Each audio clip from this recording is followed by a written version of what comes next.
Bonjour à chacun, nous sommes le mercredi 2 avril 2025 et il est 19h30. Bienvenue à chacun, nous espérons que vous allez tous bien et que nous respirons de plus en plus la santé divine. Chaque mercredi, nous continuons à grimper dans les révélations de la merveilleuse nouvelle créature que nous sommes en Christ. Nous sommes dans un temps à part ce soir. C'est un sacrifice pour chacun, présent ou en replay prochainement. C'est un lieu secret, celui de la présence du Saint-Esprit dans ce nouveau cours qui nous partage ce que contient notre héritage de fils et de filles de Dieu. C'est pas rien. C'est un challenge aussi. C'est aussi une communion. C'est la parole de vie du Christ que nous entendons ce soir et le prendre comme si c'était la première fois. Cette parole que nous allons manger et qui va nous transformer de changement en changement. Ça, nous en sommes convaincus de plus en plus. Alors, nous allons continuer toujours sur notre troisième thème des cours sur la foi du royaume de Colin Urquhart, la parole de Dieu. Nous sommes au troisième cours de ce thème. Le premier, c'était Jésus, parole de vie. Le deuxième, c'était à l'écoute de la parole de Dieu présentée par Sandrine. Et cette semaine, j'ai un grand plaisir de vous retrouver autour de cette parole, de ce thème, la liberté au travers de la parole de Dieu. Nous allons être sur ce thème jusqu'en mi-avril avec différents animateurs. Alors, comme on fait habituellement, quelques informations pratiques pour le déroulement de cet enseignement. Il y aura une partie principale, toujours de cours, puis en fin de cours, des questions et réponses que je partagerai avec vous. Comme la semaine dernière, à la fin du cours, les questions et le replay seront mis à votre disposition sur le groupe WhatsApp. Vous pourrez ainsi continuer à vous plonger dans la parole, à la méditer tranquillement, mais sûrement. Et en tant qu'animatrice, en fait, je ne peux pas lire vos messages et y répondre en même temps. Par contre, le mercredi 16 avril, nous vous proposons de faire une rencontre commune pour échanger. Ce sera justement l'occasion d'ouvrir nos micros et de libérer nos pensées, nos réflexions et surtout vos questions que vous aurez mises de côté. Ce sera vraiment un temps riche autour de tout ce que nous aurons entendu, vécu et de ce que le Saint-Esprit nous dira encore.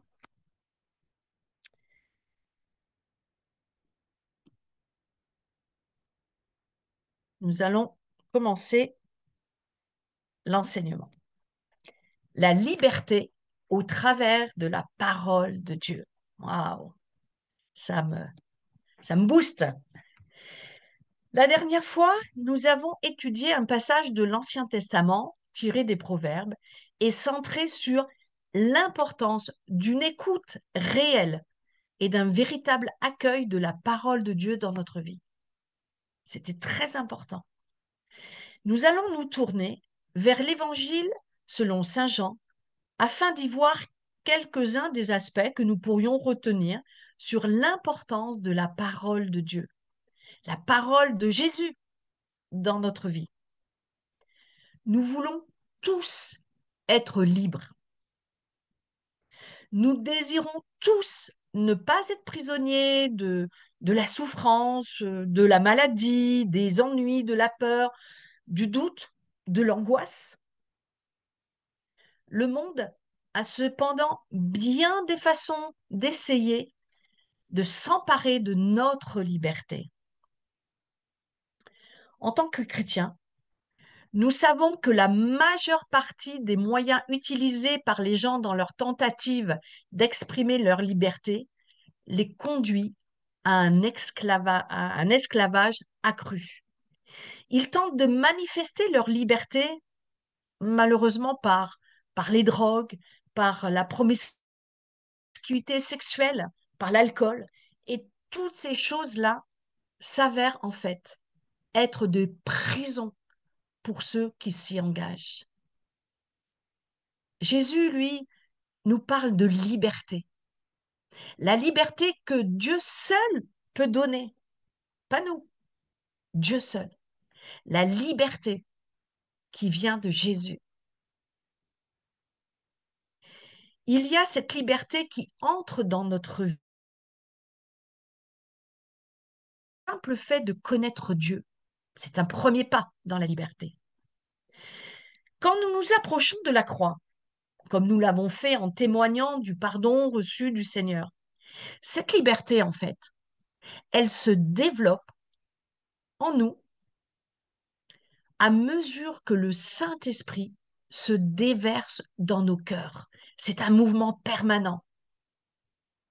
Mais Jésus parle aussi d'une liberté qui va s'épanouissant, d'une liberté qui s'accroît progressivement.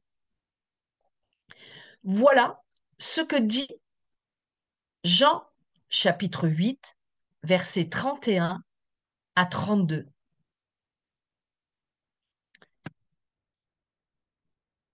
Si vous demeurez dans ma parole,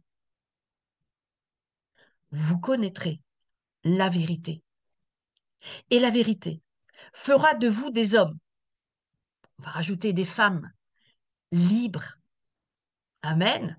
Amen. C'est une grande espérance. Une autre traduction donne ceci aux Juifs qui avaient cru en lui. Jésus dit, si vous êtes réellement mes disciples, alors vous connaîtrez la vérité. Et la vérité vous affranchira, vous rendra libre. Quelle est donc en fait cette vérité? Est-ce la vérité dont parlent les psychiatres? La vérité sur nous-mêmes? La vérité à l'égard de la cause de nos peines? Ou bien la vérité au sujet de ce qui nous est livré quand nous étions en bas âge, dans notre enfance, et qui a tant pesé sur notre vie depuis? Absolument pas. Ce n'est pas de cela dont parle Jésus. Il parle de la vérité de Dieu qui nous est révélée dans les Écritures.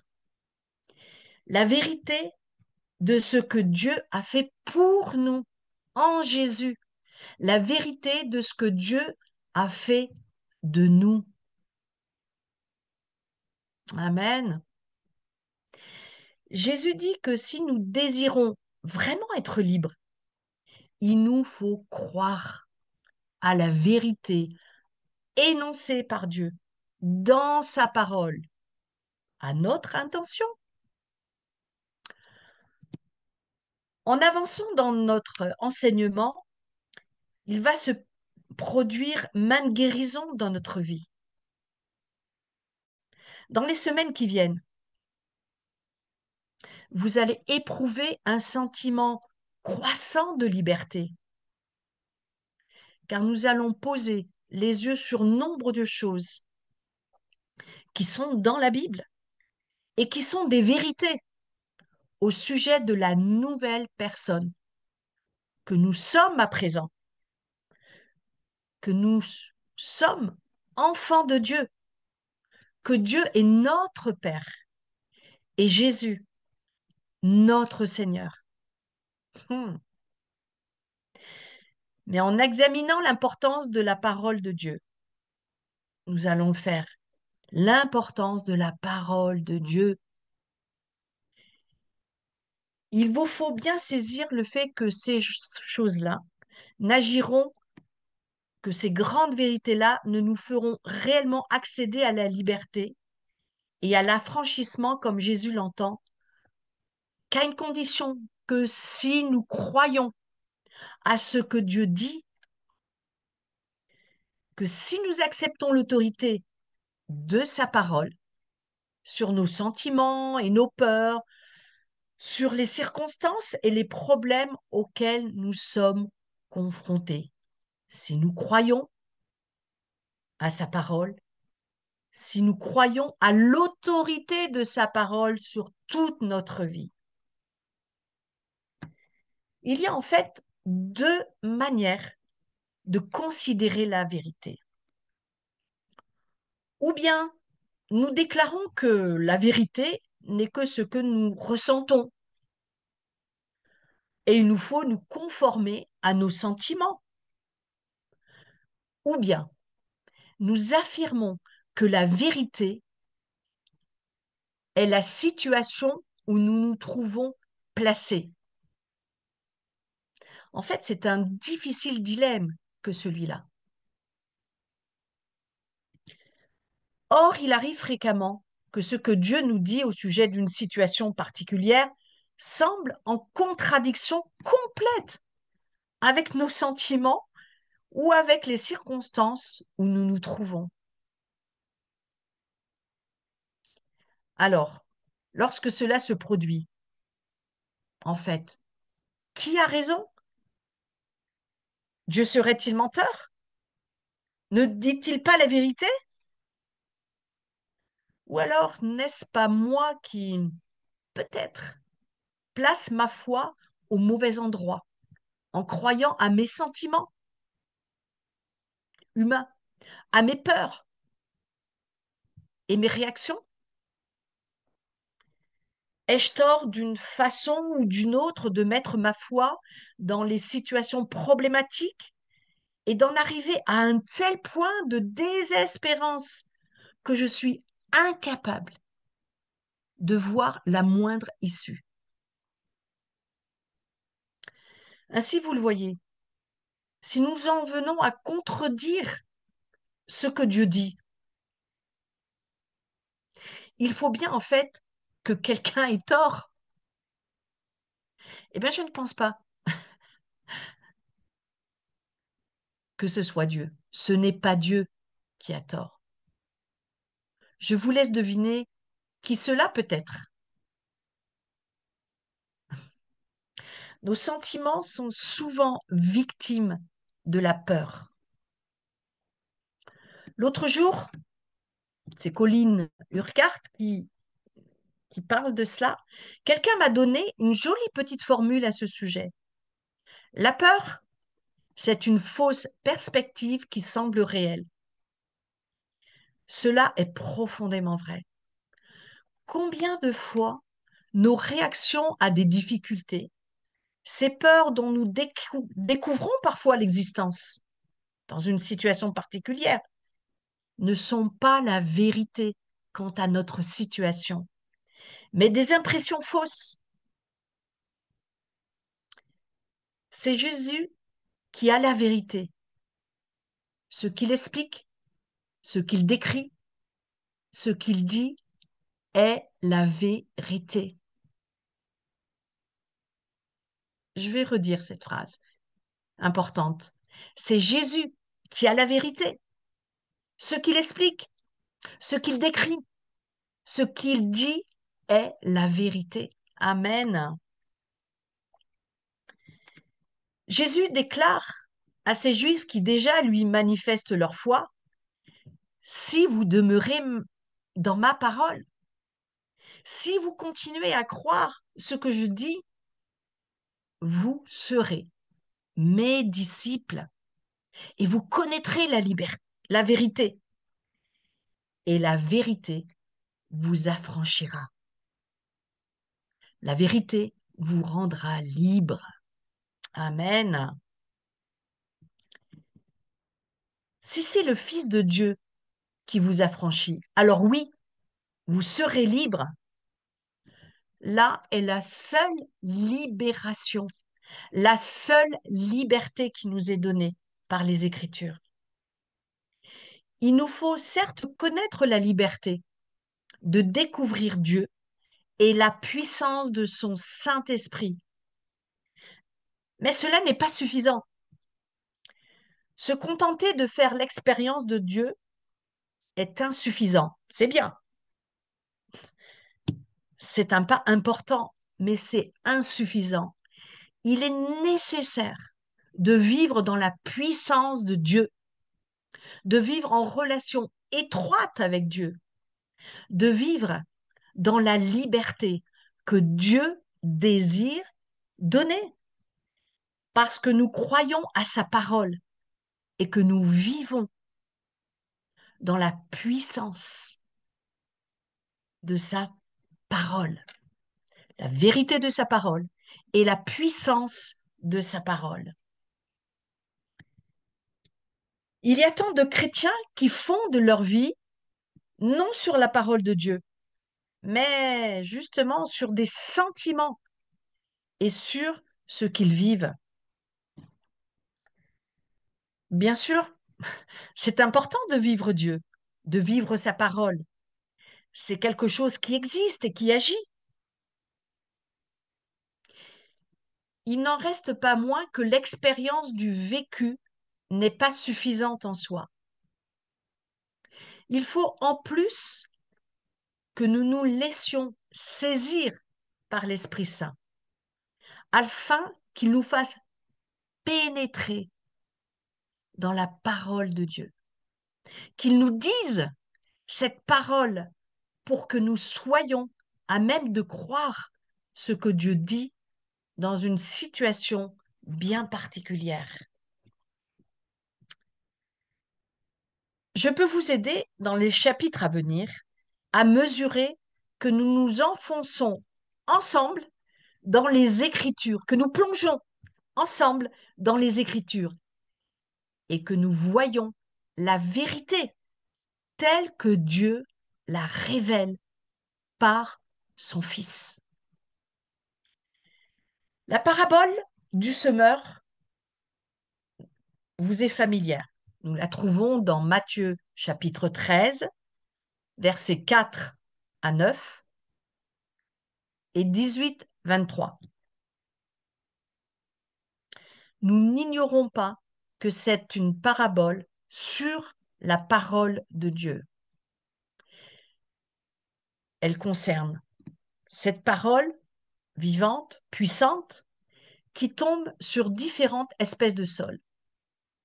Elle tombe sur un terrain rocailleux ou sur le chemin, parmi les épines, et puis sur la bonne terre.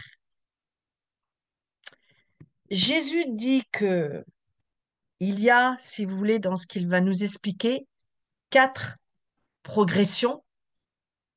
Petit a, la parole qui tombe sur le chemin désigne celui qui a entendu ce que Dieu dit. Mais survient Satan, surviennent les oiseaux, et voilà cette parole arrachée et emportée au loin. Une telle personne ne la reçoit même pas. Elle n'y croit pas. Elle a entendu, mais elle a cru aux incitations du doute soufflées par Satan dans l'autre oreille, au lieu d'accepter ce que Dieu dit aussi. Eh bien, forcément, la parole ne prend jamais racine. Petit b, quelqu'un entend une révélation qui provient des Écritures et la reçoit avec joie, comme nous ce soir. Mais parce que sa vie n'est pas réellement fondée sur les Écritures, tout va bien tant qu'elle assiste à l'étude biblique, à la réunion de prière ou au service du dimanche. En fait, cette personne-là a bien entendu et compris la parole, mais elle n'a pas accordé une attention suffisante à ce que Dieu disait. Eh bien, de telle sorte que la chaleur du jour venu, quand la marche devient vraiment dure, difficile, la voilà, cette personne, qui se met à croire à ses sentiments, à ses peurs, à ses dilemmes, et elle ne pense plus du tout à la parole de Dieu. Et faute de racines profondes, elle se dessèche. troisième paragraphe, petit c. Et puis, il y a cette parole qui tombe parmi les buissons épineux. Aïe, aïe, aïe. Ceux-là croient la parole, il est vrai. Ils connaissent la parole de Dieu, mais leur vie est pleine d'indiscipline et de désobéissance. Ils se soucient en fait bien plus des richesses de ce monde. Ils s'intéressent bien plus à eux-mêmes, à ce qu'ils attendent de Dieu et de cette vie, qu'à ce que Dieu veut et projette pour eux. Tant d'égoïsme et de considération personnelle étouffent en fait la vérité, la puissance et la vie de la parole de Dieu.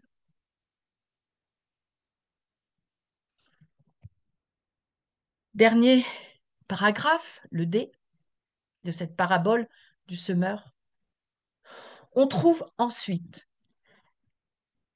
la semence qui tombe sur la bonne terre, dont Jésus nous dit que ce sont ceux qui s'accrochent à la parole de Dieu de tout leur cœur, avec honnêteté. Voilà bien ce que Dieu veut nous enseigner à faire. Nous accrocher de toutes nos forces à ce qu'il dit, même lorsque les circonstances semblent contraires.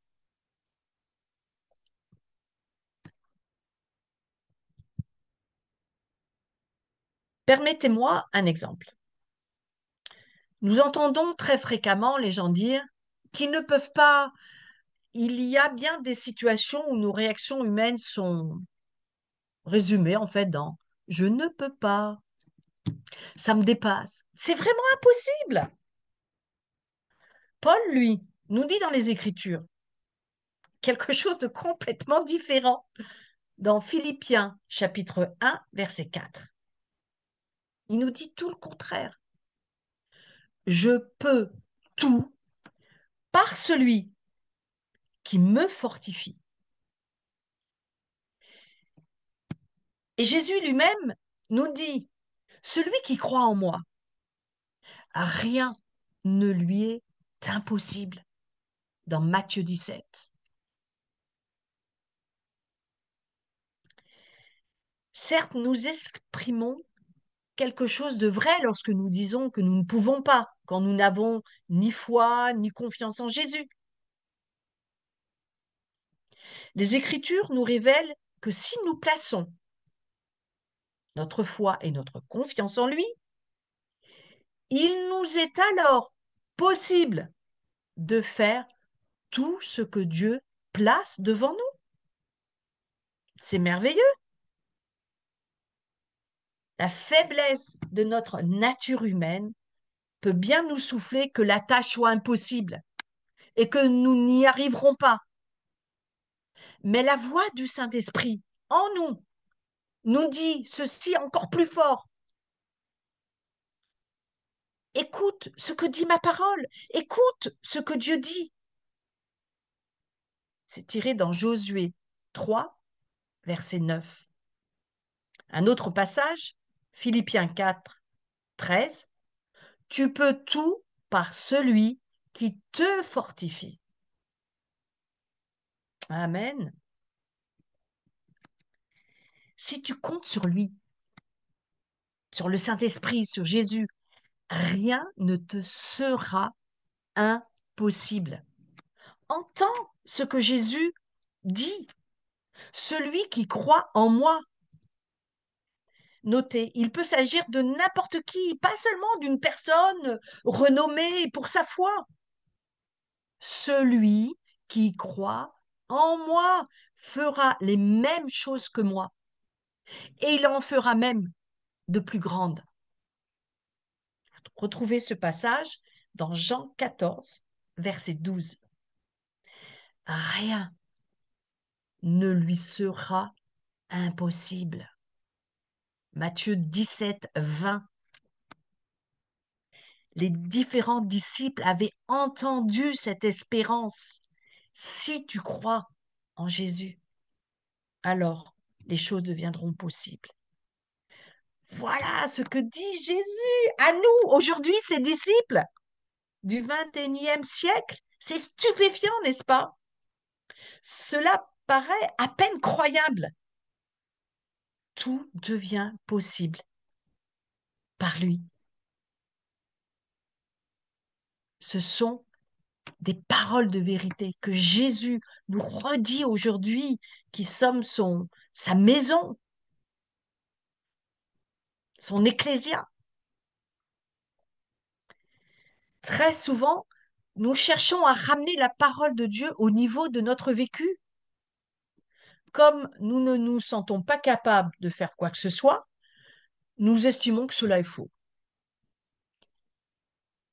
Quelle est la volonté de Dieu à cet égard, selon vous? Réduire sa parole au niveau de notre expérience ou enrichir notre expérience au niveau de sa parole? Lorsque vous dites qu'une chose n'est pas possible, ni vraie, c'est simplement que vous n'avez pas vécu cette vérité. Si Jésus affirme qu'en mettant notre confiance en lui, tout simplement, nous serons à même de faire telle chose qui semble impossible, il dit vrai. Voilà ce que c'est que de vivre par la foi. La foi ne consiste pas simplement à déclarer que l'on croit en Dieu, mais c'est croire ce que Dieu dit et non plus nous, ce que nous pensons, ce que nous ressentons. Vivre par la foi, c'est vivre par ce que Dieu dit, vivre par ses promesses, croire ce qu'il promet et non pas marcher dans la claire vision. La foi n'est pas utile lorsque nous voyons les choses, parce que nous les voyons. Marcher par la foi consiste à croire cette vérité que nous ne voyons pas. C'est là toute la différence. Et ce cher Thomas, plein de doutes, qui disait qu'il ne pouvait croire à la résurrection de Jésus qu'après l'avoir vu et touché. Et Jésus lui a dit, nous trouvons ce passage dans Jean 20, verset 29, eh bien Thomas, tu crois parce que tu as vu? Bénis soient ceux qui croient sans m'avoir vu. Vous croyez en Jésus, n'est-ce pas? Vous l'avez accepté comme votre Seigneur et votre Sauveur. Vous l'avez prié de vous baptiser dans son Esprit Saint. Et il a honoré sa parole. Et il vous a baptisé. Il vous a pardonné. Il vous aime. Il est votre Dieu. Il est votre roi. Et ce qu'il dit est vrai. Il veut accomplir tout ce qu'il a promis, notamment ceci. Nous le trouvons dans Jean 14, verset 13. Tout ce que vous demanderez en mon nom, je le ferai.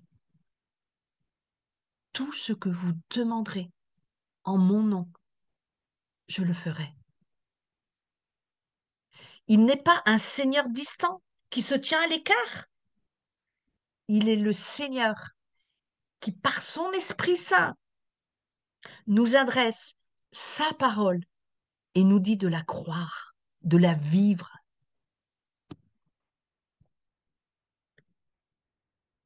Écoutez ce que Jésus dit au sujet de ceux qui ne croient pas en sa parole.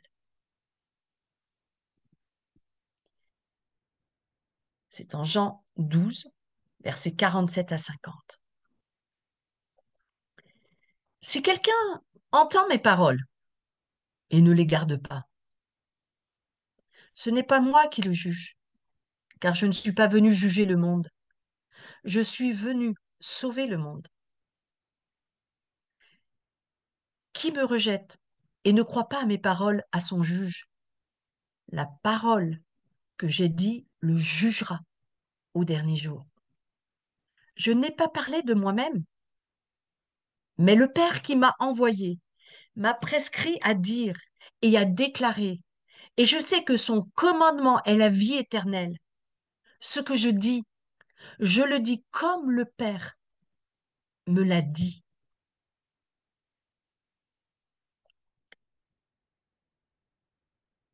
Écoutez Jésus, c'est prêter l'oreille à Dieu.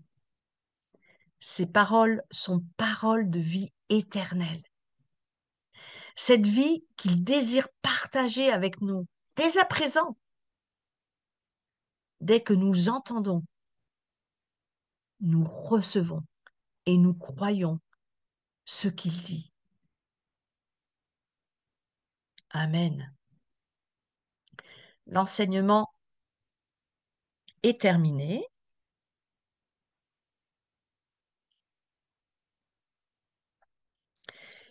Et nous allons continuer sur les questions, comme à notre habitude.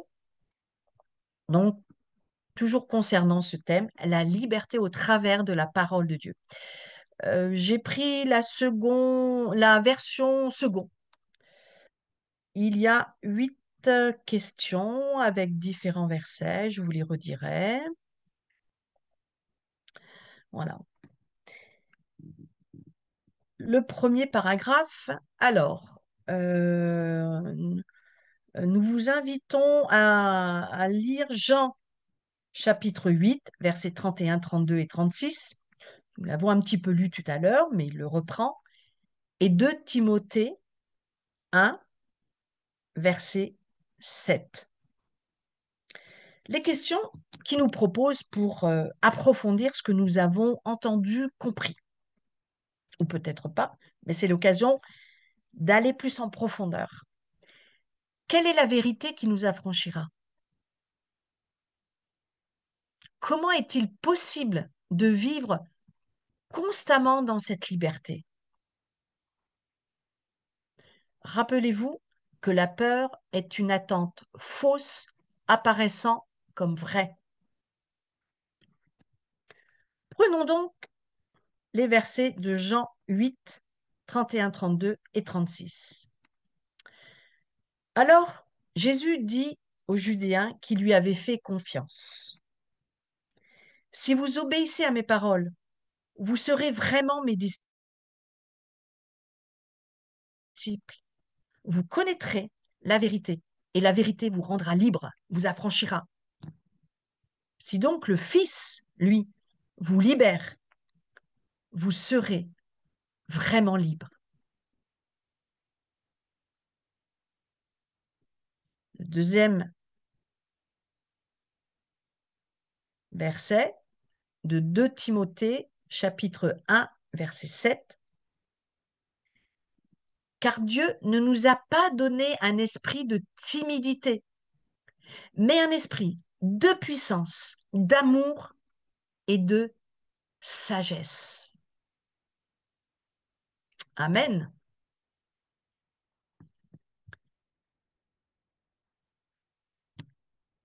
Deuxième passage de verset biblique dans Matthieu 13, du verset 18 à 23. Donc, il reprend la parabole du semeur.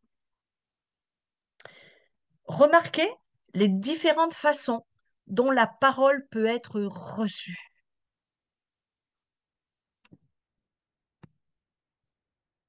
Écoutez ce que signifie donc la parabole du semeur. Celui qui entend le message du royaume, mais ne le comprend pas, est comme la semence qui tombe le long du chemin. Le mauvais vient et saisit ce qui a été semé dans le cœur de cet homme. La semence qui a été semée sur les endroits rocailleux est comme une personne qui entend le message et l'accepte avec joie. Mais elle n'a pas de racine en elle-même. Elle persiste donc pour un temps. Mais dès que les problèmes surgissent ou que survient la persécution à cause du message, elle trébuche aussitôt. Celui qui a reçu la semence parmi les épines est comme un homme ou une femme qui entend le message, mais il est étouffé par les soucis du monde et l'attrait trompeur des richesses. Il ne produit donc aucun fruit.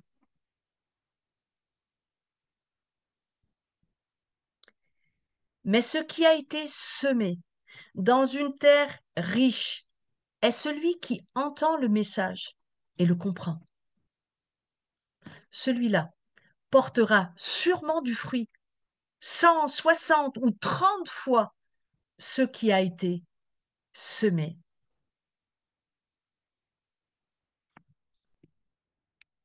Voici encore quelques passages supplémentaires qui aideront à souligner cet enseignement. La semence sur le chemin. Il nous est proposé la lecture de Matthieu, chapitre 15, versets 5 à 6.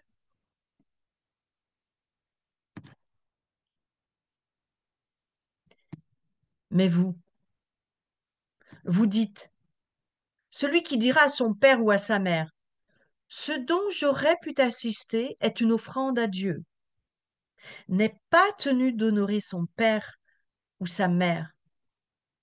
Vous annulez ainsi la parole de Dieu au profit de votre tradition, ce qui équivaut à un légalisme religieux, mettant la loi plus haute et plus honorable que l'amour parental ou fraternel. La semence sur les endroits pierreux. Un autre, le psaume 1 nous est donné en parallèle de Matthieu 13, de cette parabole du semeur.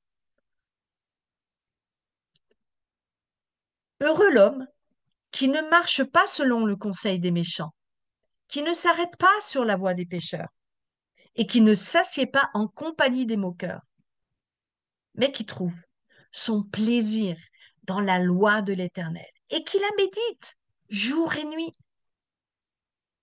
Il est comme un arbre planté près d'un courant d'eau qui donne son fruit en sa saison et dont le feuillage ne se flétrit pas. Tout ce qu'il fait lui réussit. Il n'en est pas ainsi des méchants. Ils sont comme la paille que le vent dissipe. C'est pourquoi les méchants ne résistent pas au jour du jugement, les pécheurs dans l'assemblée des justes aussi, car l'Éternel connaît la voie des justes et la voie des pécheurs mène à la ruine. Un autre passage parallèle, une semence parmi les épines, c'est Matthieu 6, versets 28 à 33. Et pourquoi vous inquiétez au sujet du vêtement? Considérez comment croissent les lys des champs. Ils ne travaillent ni ne filent. Cependant, je vous dis que Salomon même, dans toute sa gloire, n'a pas été vêtu comme l'un d'eux. Si Dieu revêt ainsi l'herbe des champs, qui existe aujourd'hui et qui demain sera jetée au four, ne vous vêtira-t-il pas à plus forte raison, gens de peu de foi? Ne vous inquiétez donc pas et ne dites pas que mangerons-nous, que boirons-nous, de quoi serons-nous vêtus? Car toutes ces choses, ce sont les païens qui les recherchent. Votre Père céleste sait que vous en avez besoin. Cherchez premièrement le royaume et la justice de Dieu. Et toutes ces choses vous seront données par-dessus. Dernier parallèle d'une semence en bonne terre, dans le passage de Jean, chapitre 15, versets 1 à 4.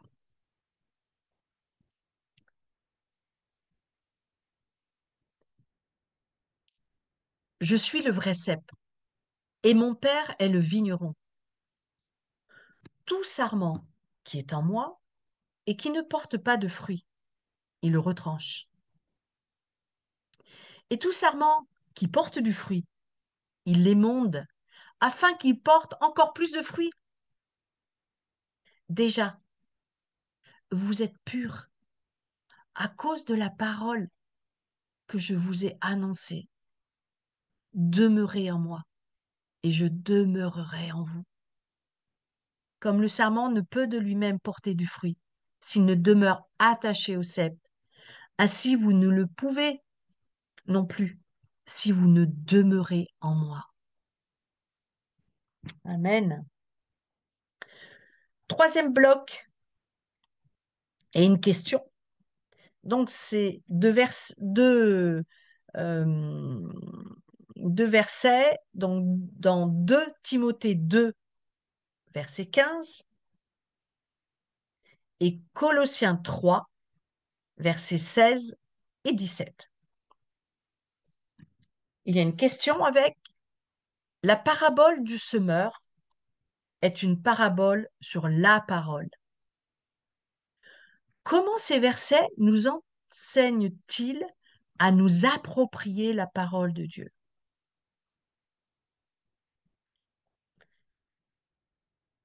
Le premier passage, dans 2 Timothée 2, verset 15,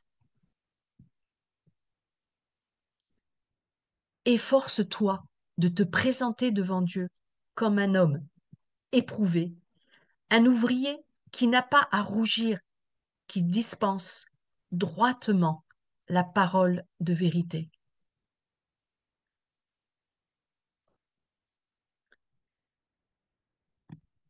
Colossiens 3, versets 16 à 17.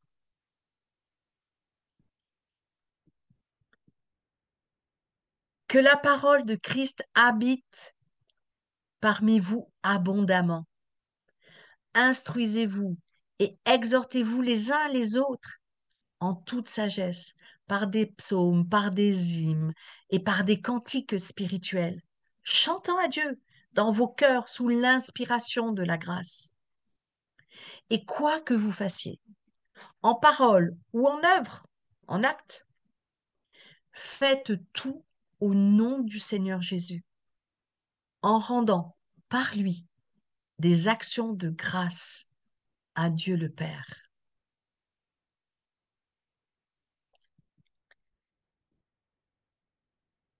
Quatrième partie de verset, il y en a 3. Philippiens 4, verset 13. Matthieu 17, verset 20 à 21. Et le dernier, Marc 9, verset 23. Une question qui nous est donnée. Qu'a-t-elle à dire la parole de Dieu à ceux qui disent sans arrêt « Je ne peux pas ». Philippiens 4, verset 13. Je puis tout par celui qui me fortifie. Colin Hulcart insiste encore avec Matthieu 17, versets 19 à 21. Alors les disciples s'approchèrent de Jésus et lui dirent en particulier, « Pourquoi n'avons-nous pas pu chasser ce démon? C'est à cause de votre incrédulité, leur dit Jésus. Je vous le dis en vérité, si vous aviez de la foi comme un grain de sénévé, vous diriez à cette montagne, transporte-toi d'ici, là, et elle se transporterait. Rien ne vous serait impossible. Mais cette sorte de démon ne sort que par la prière et par le jeûne. Dernier passage de ce bloc, Marc 9, versets 22 à 23.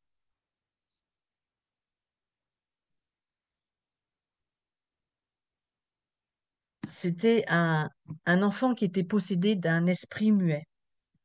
Et ses parents expliquaient un petit peu. Et souvent, l'esprit mauvais, donc, l'a jeté dans le feu et dans l'eau pour le faire périr. Mais si tu peux faire quelque chose, Viens à notre secours, aie compassion de nous, Jésus. Jésus lui dit, si tu peux, tout est possible à celui qui croit. Avec Jésus, il n'y a pas de si tu peux. Jésus peut le faire. Si nous croyons dans ce qu'il nous dit. Cinquième bloc, Jean 14, verset 12, avec deux questions pour notre réflexion. Ceci est-il votre expérience? Que désire Dieu qu'il advienne à votre expérience? Jean 14, verset 12. En vérité, je vous le dis, celui qui croit en moi fera aussi les œuvres que je fais, et il en fera de plus grandes, parce que je m'en vais au Père. Amen. Le bloc 6, trois passages, Romains 10, 17, 2 Corinthiens 1, verset 20, et le dernier, Jean chapitre 20, verset 29. Avec la question suivante, que nous enseignent ces versets sur la foi et promesses de Dieu? Romains 10, verset 17. Ainsi, la foi vient de ce qu'on entend, et ce qu'on entend vient de la parole de Dieu. 2 Corinthiens, chapitre 1, verset 20. Pour ce qui concerne toutes les promesses de Dieu, c'est en lui qu'est le oui. C'est pourquoi encore l'amen par lui est prononcé par nous à la gloire de Dieu. L'amen, c'est aussi de dire tout est accompli en lui. Jean 20, verset 29, c'est Jésus qui dit à Thomas, parce que tu m'as vu, tu as cru, heureux ceux qui n'ont pas vu et qui ont cru. Bloc numéro 7, dans Jean 14, versets 13 à 14, avec deux questions. Nous avons lu comment Dieu désire accomplir toutes ses promesses. Est-ce que ces versets sont-ils vrais dans votre vie? Si non, pour quelle raison? Jean chapitre 14, versets 13 à 14. Et tout ce que vous demanderez en mon nom, je le ferai, afin que votre Père soit glorifié dans le Fils. Si vous demandez quelque chose en mon nom, je le ferai. Amen. Dernier bloc, le 8, avec la lecture de Jean 12, versets 47 à 50, avec une question. Jésus est venu pour sauver le monde et dire uniquement les paroles venant du Père. Cela ne nous donne-t-il pas confiance de connaître la vérité et la réalité de Jean 8, versets 31, 32, 36 que nous avons lus au début? Les versets maintenant de Jean 12, versets 47-50. Si quelqu'un entend mes paroles et ne les garde pas, ce n'est pas moi qui le juge, car je suis venu non pour juger le monde, mais pour sauver le monde. Celui qui me rejette et qui ne reçoit pas mes paroles a son juge. La parole que j'ai annoncée, c'est elle qui le jugera au dernier jour. Car je n'ai pas parlé de moi-même, mais le Père qui m'a envoyé m'a prescrit lui-même ce que je dois dire et annoncer. Et je sais que son commandement est la vie éternelle. C'est pourquoi les choses que je dis, je les dis comme les pères me les a dites. Amen. Ce temps d'enseignement et ces questions sont terminés et j'aimerais prendre quelques minutes pour que nous puissions ouvrir un chemin pour notre réflexion, notre étude, tous ces temps à part que nous allons prendre à la maison. Alors merci Seigneur, merci Saint-Esprit de ce que tu as mis en nous ce soir, que ces semences de vie et de puissance produisent un fruit à ta gloire en nous, mais autour de nous aussi, pour toucher les personnes dans notre sphère d'influence, qu'elles soient familiales, de travail, les voisins, les amis, que nous puissions avoir une écoute réelle et faire un véritable accueil de ta parole, Seigneur, dans notre vie. Que ta parole devienne toi en moi, toi en nous, dans tout ce que nous vivons, parce que ta parole est chargée d'amour et de justice, dans laquelle nous voulons plonger encore plus, plonger notre vie, notre regard, nos difficultés, notre foi. Que ce désir d'être libre, non plus être prisonnier de la souffrance, de la maladie, des ennuis, de tout ce qui nous pourrit la vie, mais que ce désir d'être libre grandisse en nous, parce que le monde est en face de nous, il y a ces façons de nous voler cette liberté que tu nous donnes. Rends-nous inébranlables, Seigneur, dans cette liberté que tu nous donnes en toi. Oui, Seigneur, nous confessons notre faiblesse encore ce soir en face des séductions des ténèbres sur nos vies. Nous te demandons pardon, Seigneur, et par ton sang versé à la croix, nous croyons que tu nous libères de notre péché, de ne pas croire à ta parole qui nous dit que nous sommes libres en toi et que nous pouvons entrer en action dans ton royaume.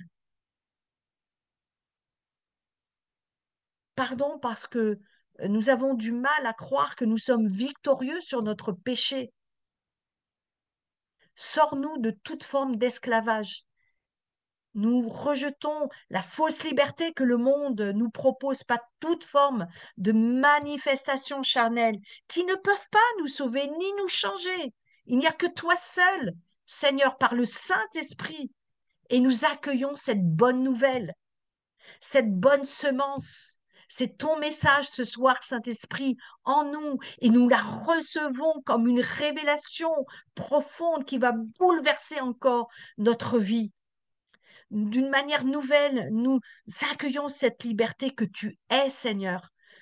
Tu en as le prix par ta croix.